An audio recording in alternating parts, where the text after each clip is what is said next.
Biarlah Engkau yang beracara, Engkau yang memenuhi setiap hati kami, hadirat-Mu yang turun atas kami, Yesus. Terima kasih Tuhan. Kami sambut ibadah ini hanya dalam nama Tuhan Yesus Kristus. Haleluya. Amin.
Kami bersyukur untuk semuanya.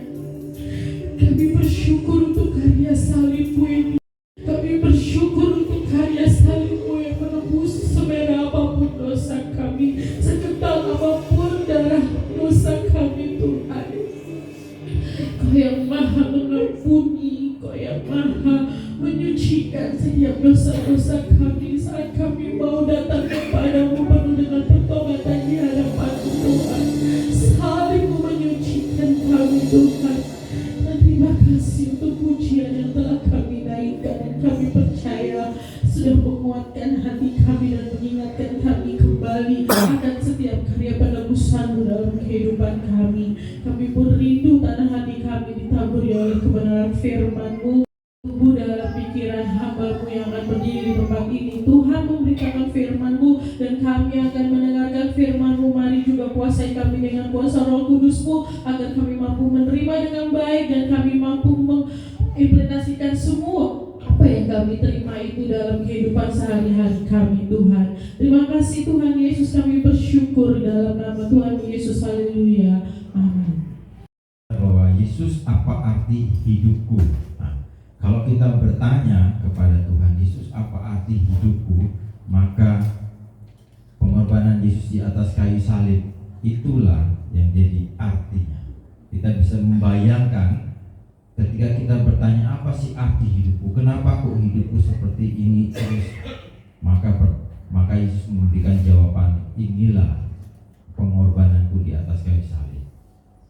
Dan juga ada pengertian yang lain, Yesus apa arti hidupku adalah ketika Yesus tidak mati buat kita, maka hidup kita tidak berarti. Amin. Bapak Ibu, saya berikan judul firman Tuhan pada pagi hari ini, yaitu adalah 7 ucapan Yesus di kayu salib. Mungkin kita sering mendengar, tapi olah-olah itu kita itu di bawah, saya pribadi itu di bawah detail demi detail, bagaimana detik demi detik, menit demi menit, jam demi jam mengikuti penderitaan Yesus dan membuktikan bahwa benar-benar hidup kita itu sangat-sangat berarti. Bapak Ibu yang dikasih di dalam nama Tuhan Yesus, sebagai pembukaan penderitaan Yesus menuju kayu salib itu karena Yesus hadir di dunia ini bukan betul-betul kemauannya sendiri, tetapi benar-benar Dia adalah Tuhan yang dikirim, yang sudah jauh-jauh hari dinubuatkan oleh nabi-nabi yang ada di bangsa Israel. Yesaya 51, Yesaya 53 ayat 1 sampai 12.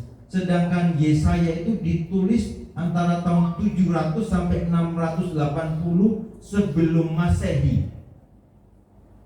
Itu sudah dinubuatkan dan beratus-ratus tahun kemudian digenapi. Jadi nabi-nabi Tuhan itu tidak omong kosong. Tidak mereka ingin menyenangkan orang-orang. Ketika nubuatan itu digenapi, maka yakin itulah dari Tuhan. Dan juga Mazmur 22, kitab Mazmur 22 itu ditulis dalam rentang waktu yang sangat panjang, ada 1000 tahun, dan itu juga tergenapi ketika Yesus datang. Jadi Yesus datang itu untuk menggenapi janji-janji Allah. Dari kejadian ketika Adam jatuh dalam dosa, itu langsung Allah berinisiatif. Injil pertama dituliskan ya, nanti keturunanmu akan meremukkan kepala ular. Siapa keturunanmu? Keturunan Yesus. Itu pertama manusia jatuh dalam dosa, Tuhan sudah berinisiatif. Itulah hebatnya ikut Tuhan Yesus, bahwa kebenaran yang diajarkan itu bukan seperti yang lain, tapi benar-benar kebenaran. Dari 7 perkataan Yesus saya bacakan ini. Perkataan pertama sampai dengan ketiga diucapkan oleh Yesus antara jam 9 pagi hingga tengah hari sekitar jam 12. Kemudian terjadi gelap gulita selama 3 jam. Ini juga banyak orang berkata ini enggak seperti biasanya. ada banyak komentar dan kata-kata. Jam 12 terjadi gelap gulita, dan itu benar-benar, kalau ada yang komentar begini, seolah-olah dunia ini benar-benar tidak bisa berkata apa-apa kepada manusia. Karena apa? Karena Sang Pencipta sekarang sedang berkarya menebus dosa. Bapak Ibu yang dikasih, dan jam gelap gulita selama 3 jam sampai jam 3 sore baru disusul 4 kata terakhir. Bapak Ibu yang dikasih di dalam nama Tuhan Yesus, yang pertama, saya akan cepat karena ada 7 Bapak Ibu, nanti ada perjamuan. Yang pertama adalah ucapan pengampunan.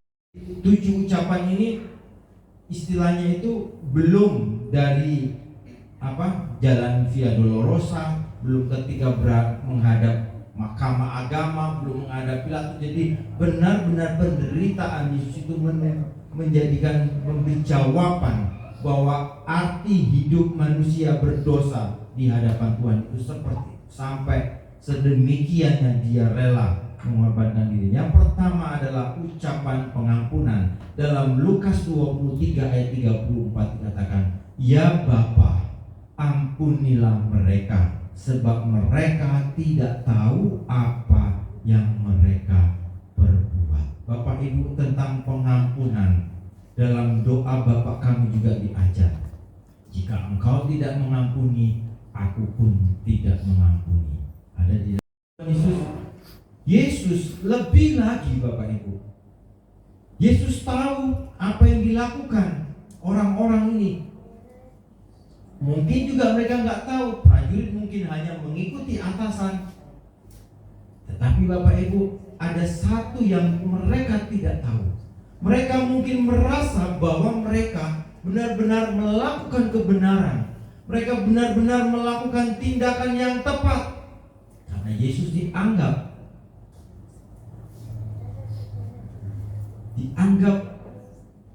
penghujat Allah. Jadi siapa Yesus bagi mereka? Ini bagi orang-orang Bapak Ibu, bagi pemuka agama Yahudi dan warga Yahudi, Yesus adalah agama. Yesus itu penghujat Allah. Karena apa? Karena menyamakan dirinya sebagai Allah. Bagi warga-warga Yahudi, mereka tahu karena dia adalah anak Yusuf, si tukang kayu. Bagi Pilatus, itu hanyalah orang yang mencari masalah, mungkin mengganggu jam santainya dia sebagai gubernur. Ada aja masalah ini. Karena sebagai gubernur dia harus menangani, karena disodorkan oleh pemuka-pemuka agama Yahudi. Bagi prajurit Roma, mungkin Yesus itu hanyalah pelaku kejahatan yang harus dihukum. Karena menurut aturan, gubernur kata dia harus dihukum, ya dihukum. Itu bagi pemuka agama dan bagi prajurit Roma. Semua mata memandang hina, semua mulut mencaci, meludah dan menghina, semua tertawa puas ketika melihat sang penghujat Allah menderita dalam penghukuman. Itu menurut mereka. Namun Bapak Ibu yang dikasih Tuhan, di tengah-tengah penderitaan yang luar biasa itu, hati Yesus terfokus pada orang lain. Ini luar biasanya Tuhan Yesus, dan bukan pada dirinya. Dalam penderitaannya, dalam kesakitannya, ia bisa berkata, ampunilah mereka, karena mereka tidak tahu apa yang mereka lakukan. Bapak Ibu, seringkali kita merasa tahu, seringkali kita merasa hebat, seringkali kita merasa bahwa ya aku melakukan. Kita merendahkan hati kita supaya kita tidak tertipu dengan diri kita sendiri. Jikalau bagi mereka Yesus itu adalah sesuatu yang negatif, bagi kita siapa Yesus? Bagi Bapak Ibu siapa Yesus? Itu sangat penting. Kalau kita bertanya, Tuhan apa arti hidupku? Tuhan menunjukkan, inilah aku rela menderita. Terus kalau Yesus bertanya kepada kita, terus apa artiku, arti aku bagimu? Itu Bapak Ibu bisa memberikan jawaban masing-masing di dalam hati kita masing-masing. Jadi Bapak Ibu, pertama ucapan pengampunan. Yang kedua adalah ucapan keselamatan. Lukas 23 ayat 43. Aku juga engkau akan ada bersama-sama dengan aku di dalam Firdaus. Bapak Ibu, Yesus disalib bersama dua orang penjahat. Sama-sama disalib, sama-sama menderita. Tetapi yang membedakan adalah kedua orang ini pantas dihukum karena mereka bersalah, karena mereka penjahat. Tapi Yesus tidak pantas dihukum. Karena apa? Karena sebenarnya tidak didapati satu kesalahan pun. Lalu kenapa dia dihukum? Jawabannya kita tahu bersama. Dia dihukum karena kita. Dia menderita karena kita. Dia mengalami benar-benar penderitaan yang ekstrim karena hukuman yang sangat ekstrim. Bukan cuma sangat menyakitkan, tetapi juga mempermalukan karena hampir telanjang. Bapak Ibu, kalau mengikuti Via Dolorosa, bagaimana Yesus dicaci, Yesus diolok, meskipun ada yang menangis, tapi tangisan dia tangisan manusiawi. Kalau mereka menangis, tapi mau percaya itu beda lagi. Tapi cuma tangisan karena melihat kasihan sisi manusianya. Tetapi bukan itu yang Tuhan harap. Jadi Bapak Ibu yang dikasihi, apa arti salib bagi kita? Ketika salib berdiri di hadapan kita, ketika salib diberitakan bagi kita, itu selalu menunjukkan dua respon manusia, seperti dua penjahat di kanan dan kirinya. Yang satunya berkata, kalau engkau Allah, coba turun dari salib itu. Yang satunya lagi merespon apa? Kita itu disalib, tapi dia tidak. Terus dia berkata, Guru, apa? Kalau engkau mati, ingatlah aku. Bapak Ibu yang dikasih di dalam nama Tuhan Yesus, tadi ayat berkata, aku berkata kepadamu, sesungguhnya hari ini juga engkau akan ada bersamaku di dalam Firdaus. Bapak Ibu yang dikasih di dalam nama Tuhan Yesus, apa arti salib bagi kita? Apakah kita merendah dan mengaku dosa atau mencela? Apakah kita berlaku seperti salah satu penjahat berkata, ingatlah aku, ingatlah aku. Dia sadar kesalahannya, dia sadar akan dosa-dosanya. Tapi yang satunya mencela, satunya mengolok. Bapak Ibu yang dikasih di dalam nama Tuhan, ciptaannya yang luar biasa. Hati Tuhan ternyata masih terfokus. Hati Tuhan masih memikirkan penjahat di kanan dan kiri. Bapak Ibu, kita saja, saya ingat kalau kita lagi sakit, apalagi namanya sakit gigi, sakit kepala, terus ada anak rewel begitu, wah sudah kita mungkin jadi marah. Bapak Ibu yang dikasih di dalam nama Tuhan Yesus, Yesus yang sakit sedemikian rupanya masih terfokus ketika ada orang yang satunya ini mencela, yang satunya ini mengolok, ya nggak marah. Yang satunya ini, ingat aku ya, ingat aku.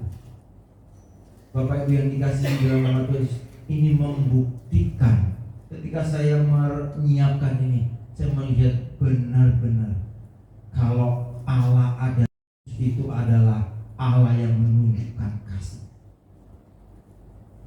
Bagaimana dia nggak berfokus pada penderitaannya, sakitnya ini lebih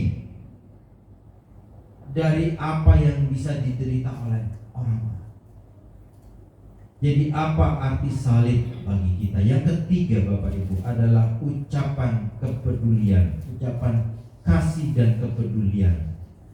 dalam Yohanes pasal 19 ayat 26 sampai 27, ketika Yesus melihat ibunya dan muridnya yang dikasihnya di sampingnya, berkatalah ia kepada ibunya, "Ibu, inilah anakmu." Kemudian katanya kepada muridnya, "Inilah ibumu." Dan sejak saat itu murid itu menerima dia dalam rumahnya. Bapak Ibu yang dikasih di dalam, timbul pertanyaan Bapak Ibu. Saya timbul pertanyaan. Biasanya kalau orang menyiapkan 5 tahun itu, kalau ada pertanyaan begitu tuh bagus Bapak Ibu. Adalah pertanyaan di mana bapaknya Yesus? Di mana Yusuf Bapak Ibu? Kok nggak kelihatan? Ternyata Bapak Ibu, banyak penafsir itu mereka menafsirkan bahwa Yusuf bapaknya Yesus itu sudah meninggal sebelum Yesus pelayanan. Kenapa? Karena tidak disebutkan lagi dalam ayat-ayat, tidak pernah yang disebutkan Maria. Yusuf tidak ada, Yusuf tidak dituliskan. Yusuf padahal punya peran besar juga dalam kelahiran Yesus. Dan ketika Yesus mati, diteguhkan ketika Yesus mati, Yesus itu nitipkan Maria ke Yohanes. Kalau Yusuf ada, pasti Yusuf, "Loh aku kan bojo nih. Aku kan suaminya, aku yang tanggung jawab." Tapi Yusuf sudah meninggal sebelum Yesus mulai masa pelayanannya. Jadi Bapak Ibu yang dikasih di dalam nama Tuhan Yesus, kembali Bapak Ibu, ia masih memikirkan ibunya dalam kesakitannya.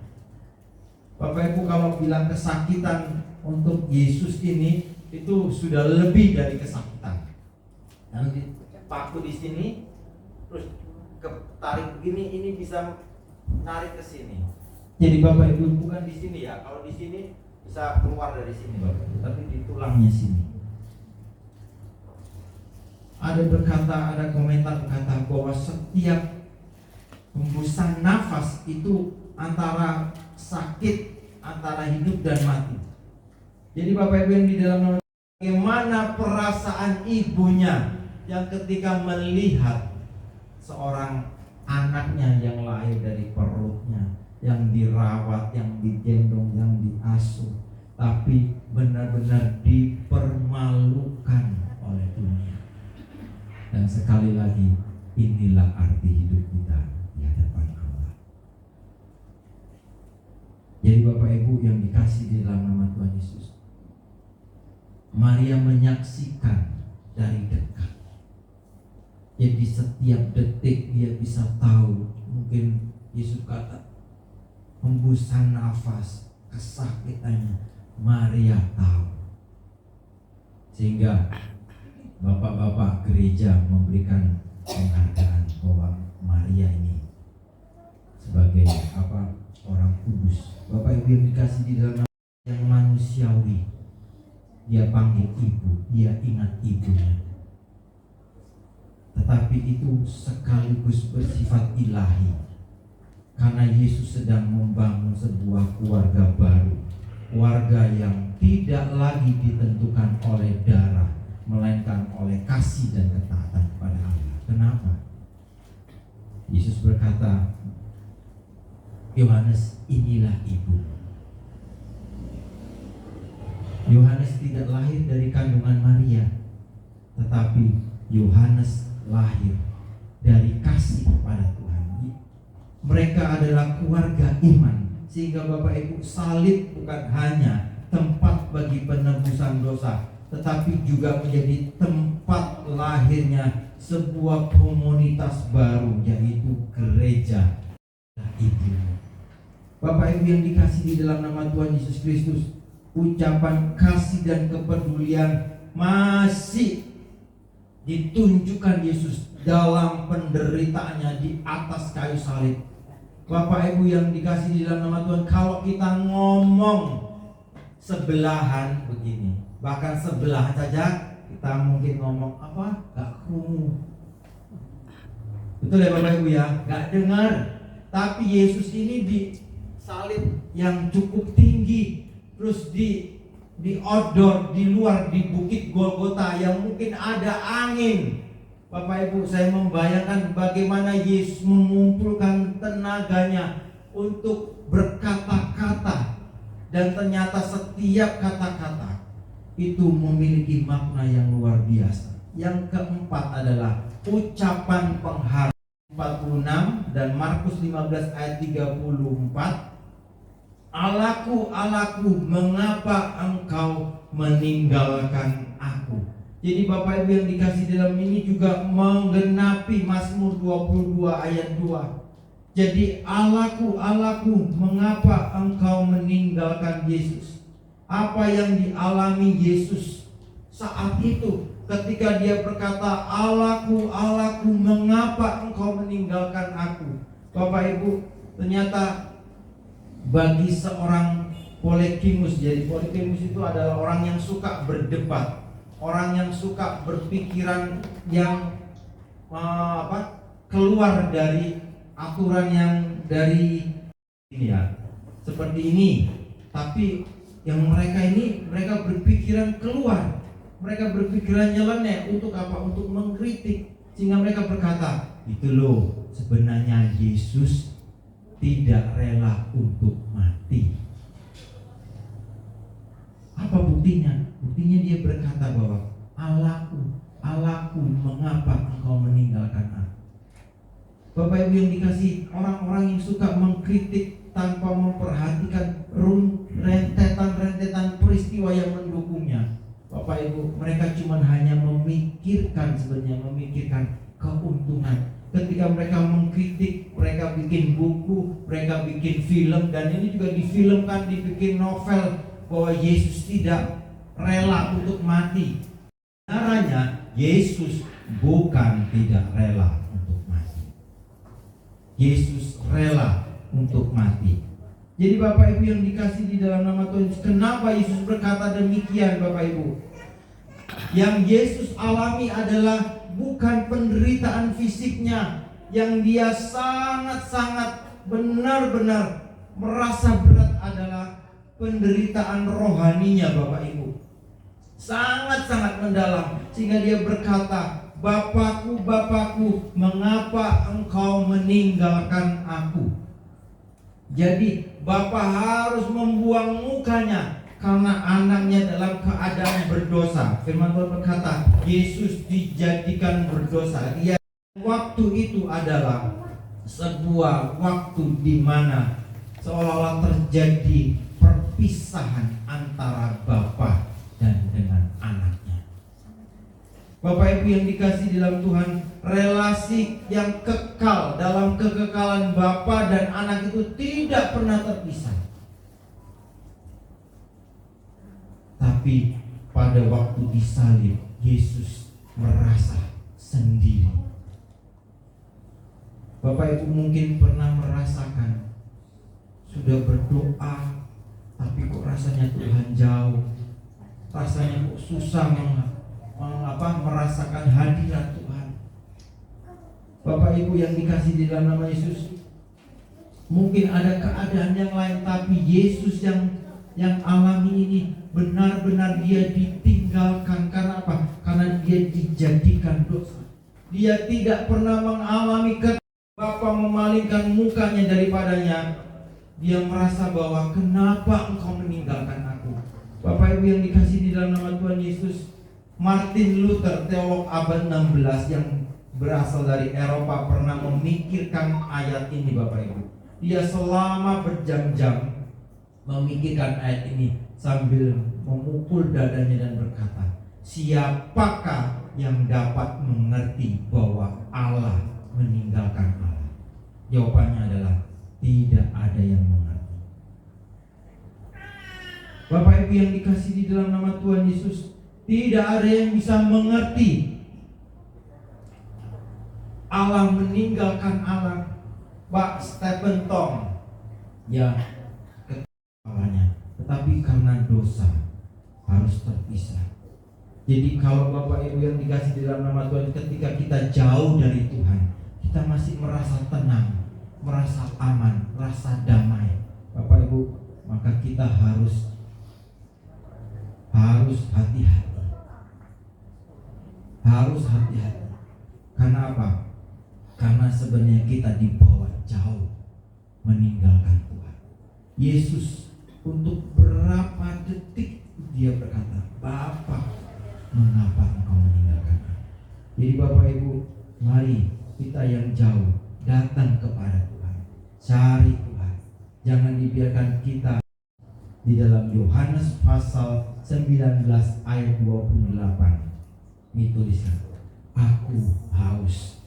Menggenapi Mazmur 69 ayat 22. Jadi Bapak Ibu yang dikasih di dalam nama Tuhan Yesus Kristus, Yesus masih memikirkan bahwa segala ucapan, segala tindakannya itu harus menggenapkan firman Tuhan, menggenapkan kitab-kitab nabi-nabi di dalam perjanjian lama. Bapak Ibu, aku haus. Kita tidak minum, melakukan aktivitas saja kita haus, apalagi Yesus. Bagaimana seluruh istilahnya itu cairan di tubuhnya keluar. Bagaimana air dan darah itu keluar di dalam tubuh dari dan di atas kayu salib. Bapak Ibu yang dikasih, bagaimana dia berkata, aku haus. Prajurit memberi anggur asam bercampur mur, namun ditolak oleh Yesus. Bapak Ibu yang dikasih di dalam nama Tuhan, anggur ini berfungsi mengurangi rasa sakit atau nyeri. Ditolak Bapak Ibu, ditolak oleh Yesus. Ada ayat memang diminum, tetapi ada ayat juga berkata ketika dia tahu rasanya ditolak. Kenapa? Karena Yesus rela menderita bagi kita. Jadi Bapak Ibu, kalau ada orang yang berkata Yesus tidak rela untuk mati, itu sangat salah. Ada orang yang berkata, lihat Tuhanmu cuman pakai sempak. Tapi Bapak Ibu, inilah mereka tidak mengerti. Kenapa? Karena Yesus bayar harga, betapa mahalnya harga penebusan itu. Jadi Yesus juga pernah berkata kepada perempuan Samaria, akulah air hidup. Barang siapa yang minum airku, ia tidak akan haus selama-lamanya. Jadi Bapak Ibu yang dikasih, kehausan Yesus melebihi kehausan secara fisik. Apakah kita juga memiliki kehausan akan Allah? Apakah kita memiliki kehausan akan firman Tuhan? Kenapa Bapak Ibu? Ketika kita minum air yang ada di dunia ini, kita akan bisa haus. Tidak akan haus lagi. Kembali kita renungkan, apakah kita masih haus? Apakah kita masih mencari Tuhan dengan semangat yang besar seperti dulu kita punya semangat untuk mencari Tuhan, untuk mencari hadirat Tuhan, untuk mencari firman-Nya, atau tidak? Bapak Ibu, saya renungkan Bapak Ibu, bagaimana Yesus begitu bersemangat menuju Yerusalem. Padahal dia tahu, dia selalu ngomong ke muridnya, aku ini akan ke Yerusalem, ada penderitaan menanti. Bapak Ibu, murid-muridnya karena sayangnya jangan, Petrus juga jangan. Tapi Tuhan ngomong, nyala iblis, engkau tidak melakukan kehendak Allah. Kita, arti hidup kita. Dia bersemangat ketika dia tahu bahwa di Yerusalem nanti dia akan menderita benar. Dia sangat menderita benar dan bahkan mati di atas kayu salib. Semangatnya tidak berkurang. Kalau ada orang berkata Yesus tidak siap mati, itu salah besar. Kalau mereka kekeh, terserah kamu tidak akan mengerti.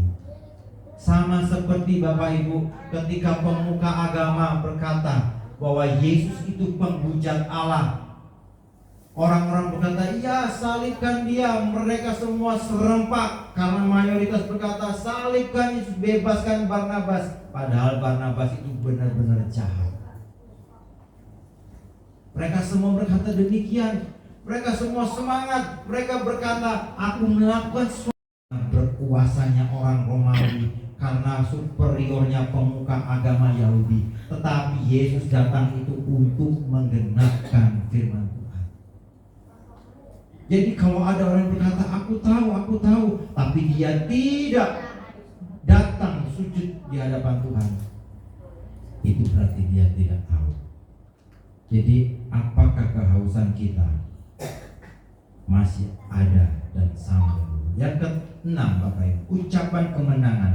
Sesudah Yesus minum anggur, itulah ini Bapak Ibu, sesudah Yesus minum anggur, ada ayat berkata, ada setelah mengecap dia menolak, karena dia tahu kalau anggur asam ini itu untuk benar mau untuk apa? Menanggung penderitaan bagi orang-orang dosa. Dia mau melakukan kehendak Bapa di surga. Sesudah Yesus meminum anggur asam itu, berkatalah ia, sudah selesai. Lalu ia menundukkan kepalanya dan menyerahkan nyawanya. Yohanes 19:30, Matius 27 ayat yang ke-34, Bapak Ibu. Dalam pengertian dalam bahasa Yunani ditulis kata tetelestai, mengandung makna bahwa hutang dosa itu telah dibayar lunas. Jadi bukan separuh, seperempat, tapi lunas, sudah selesai. Jadi dosa kita, Paulus bisa mendapat keremaan bahwa kamu telah dibayar lunas. Kamu sudah dibeli dengan harga yang lunas. Bapak Ibu, tetelestai ini menyatakan sebuah babak baru dalam kehidupan manusia yang mengimani karya Yesus di atas kayu salib dan masuk dalam rekonsiliasi dengan Bapa di surga. Persekutuan yang indah antara Allah dan Bapa dan manusia sebagai anak-anaknya. Jadi korban Yesus di atas kayu salib mendekatkan kembali, mengumpulkan kembali antara kita dengan Allah. Jadi mari kita manfaatkan kesempatan ini Bapak Ibu untuk kita selalu mendekat kepada Allah, dan kehidupan yang kekal dianugerahkan kepada setiap orang yang beriman kepada Kristus. Jadi dalam suasana Paskah ini mari kita syukuri kebaikan Allah, sehingga kita bisa tahu karena hidup kita sudah lunas dibayar, maka muliakan Tuhan dengan tubuh kita. Jadi Bapak Ibu, sekali lagi bahwa seruan Yesus di atas kayu salib ini bukan seruan kekalahan. Murid-murid mungkin orang-orang mungkin berkata, wah, aku sudah melakukan, wah ini Yesus mati. Tetapi Bapak Ibu yang dikasih di dalam nama Tuhan Yesus, bagaimana peristiwa-peristiwa yang mengiringi kematian. Ketika Yesus masih disalib, ketika Yesus mati, ada gempa bumi, dan juga itu dicatat oleh secara ilmiah bahwa benar-benar terjadi gempa bumi. Tapi bait Allah terbelah jadi dua, bukan dari bawah ke atas, tapi dari atas ke bawah, menunjukkan adalah pekerjaan Allah. Bagaimana terbelah sehingga seorang yang masuk bait Allah bisa melihat tabut perjanjian, bisa melihat hadirat Tuhan. Bapak Ibu, ini bukan seruan kekalahan, tapi seruan kemenangan. Bahkan Bapak Ibu yang dikasih di dalam nama Tuhan Yesus, kita tahu bersama-sama bahwa ada seorang perwira yang menyaksikan itu, berkata, dia benar-benar anak Allah. Ternyata bertobat Bapak Ibu. Orang Katolik mencatat ini bertobat Bapak Ibu, perwira ini. Yang ketujuh, ucapan yang terakhir Bapak Ibu, ucapan penyerahan. Ya Bapa, ke dalam tanganmu aku userahkan nyawaku. Lukas 23 ayat 46, Yohanes 19 ayat 30, Mazmur 31 ayat yang ke-6. Bapak Ibu yang dikasih di dalam Tuhan Yesus, ya Bapa, ke dalam tanganmu userahkan nyawaku. Ucapan penyerahan. Sebesar apa penyerahan kita, biarlah melalui Jumat Agung ini Good Friday ini Bapak Ibu, kita kembali melihat seberapa besar penyerahan kita kepada Tuhan. Apakah cuma sedikit? Apakah kita serahkan? Dan Yesus berkata, "Ku serahkan nyawa." Sehingga Yesus bisa beristirahat dengan tenang. Yesus mati karena ia menyerahkan nyawanya. Kembali lagi Bapak Ibu, bukan karena kekuatan Romawi lebih besar, bukan karena metode penghukuman mereka yang lebih mematikan, bukan Bapak Ibu, tetapi karena Yesus bersedia mati karena kasih-Nya sangat besar bagi kita. Jadi yang terakhir, konklusinya Bapak Ibu, kematian Yesus membawa kita memahami kasih adalah Allah, Allah adalah kasih. Kebesaran kasih-Nya ditunjukkan dengan mati di atas kayu, masih berdosa, namun keadilan kasih Bapa mengharuskan Yesus menanggung derita dan mati di kayu salib. Jadi kita mendapat, seolah-olah kita itu mendapat baiknya Bapak Ibu, kita mendapat enaknya. Kita yang harusnya menderita, kita yang harusnya dihukum, gak dihukum. Tapi Bapa gak bisa. Dosa harus dihukum, dosa harus, keadilan Allah harus ditegakkan. Bagaimana cara diganti oleh Yesus? Jadi apa? Jadi keadilan kasih Bapa mengharuskan Yesus menderita. Kalau kamu ingin menyelamatkan, ya kamu harus tanggung. Akhirnya Yesus menggantikan posisi kita yang seharusnya dihukum. Jadi Bapak Ibu yang dikasih di dalam Tuhan Yesus Kristus, mari melalui Jumat Agung ini membawa kita bukan cuma bersyukur, bukan cuma berterima kasih, tetapi juga membuat kita diperbaharui semangat kita bahwa Yesus lahir, Yesus mati itu bukan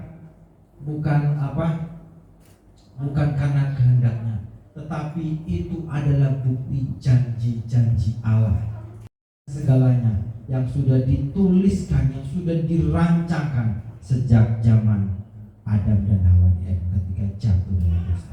Tuhan Yesus memberkati kita semua. Saya serahkan kepada Ibu Gembala. Tuhan memberkati. Amin.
luar biasa dalam kehidupan kami masing-masing.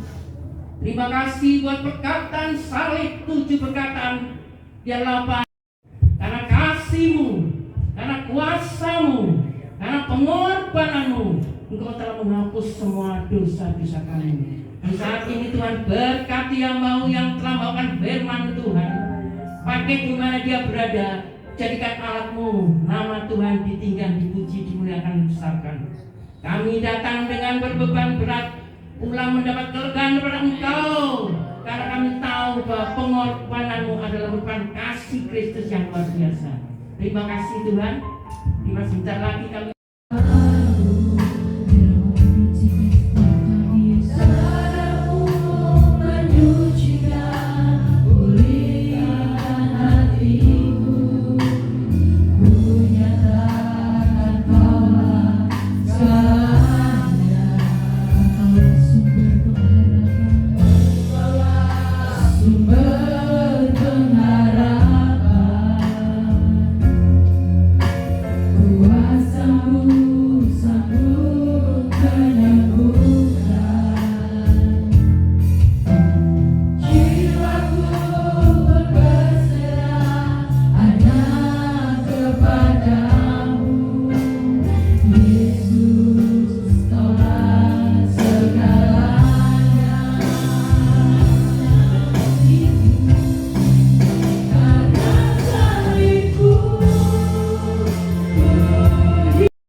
Firman Tuhan mengingatkan dalam kehidupan kita bagaimana Tuhan rela berkorban mati di atas kayu salib dan tubuhnya tercapik-capik, yang pada pagi hari ini kita terima dengan ucapan syukur. Kita percaya bahwa tubuh Yesus diserahkan dan dia menyatakan saat kita makan roti ini kita mengingat pengorbanannya dan kita mengimani bahwa kuasa pengorbanan Yesus menopang kita setiap hari, dan di dalam kelemahan, di dalam pergumulan, dan di dalam setiap apapun kita percaya bahwa tubuh Yesus itu memiliki kuasa untuk menolong kita, menghapus segala dosa kita. Oleh sebab itu kita angkat tangan kita percaya, ya Bapa di surga, kami mau serahkan perjamuan asa yang kudus ini Tuhan.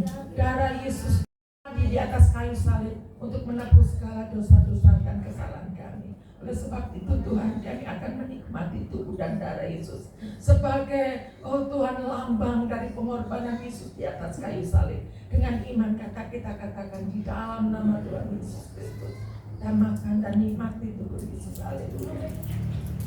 Selanjutnya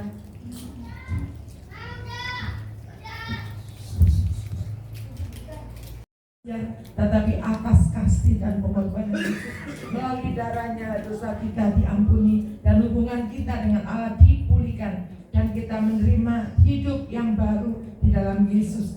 Oleh sebab itu saat kita meminum cawan ini, kita akan menyatakan bahwa hidup kita berada di dalam perjanjian Allah, kasih karunia Allah, dan bahwa kuasa darah Yesus bekerja dalam tubuh kita. Demikianlah juga dibuatnya dengan cawan. Kita angkat tangan kita. Sesudah makan dia berkata, cawan ini adalah perjanjian baru, darahku yang ditumpahkan bagi kamu. Puji Tuhan. Tuhan Yesus, kami bersyukur untuk darah-Mu dan dicurahkan bagi kamu. Kami percaya bahwa darah-Mu membawa pengampunan, pemulihan dalam hidup dan hidup baru dalam kehidupan setiap kami. Biarlah kuasa perjanjian baru itu nyata dalam setiap kehidupan kami dan setiap hari dalam pikiran, perkataan, dan perbuatan kami. Kami minum cawan ini dengan iman, dengan ucapan syukur di dalam nama Tuhan Yesus Kristus. Haleluya. Puji Tuhan. Darahnya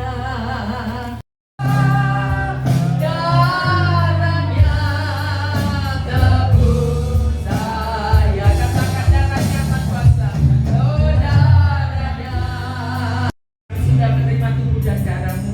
Kami percaya ada kuasa di dalam kami menerima tubuh dan darah-Mu.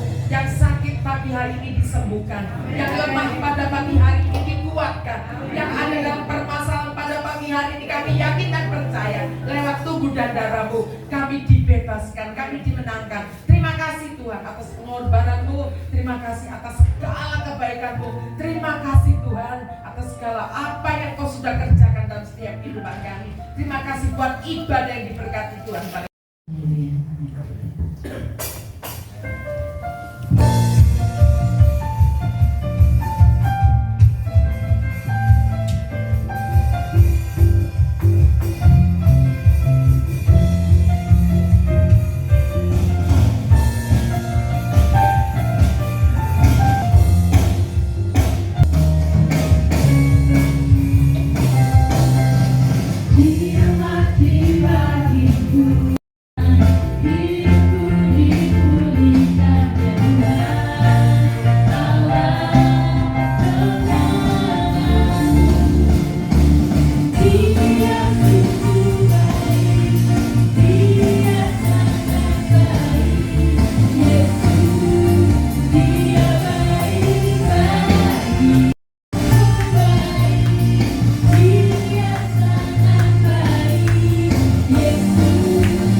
hari ini Tuhan kami boleh memperingati bagaimana Engkau menderita di atas kayu salib, mati dan untuk menebus dosa-dosa kami.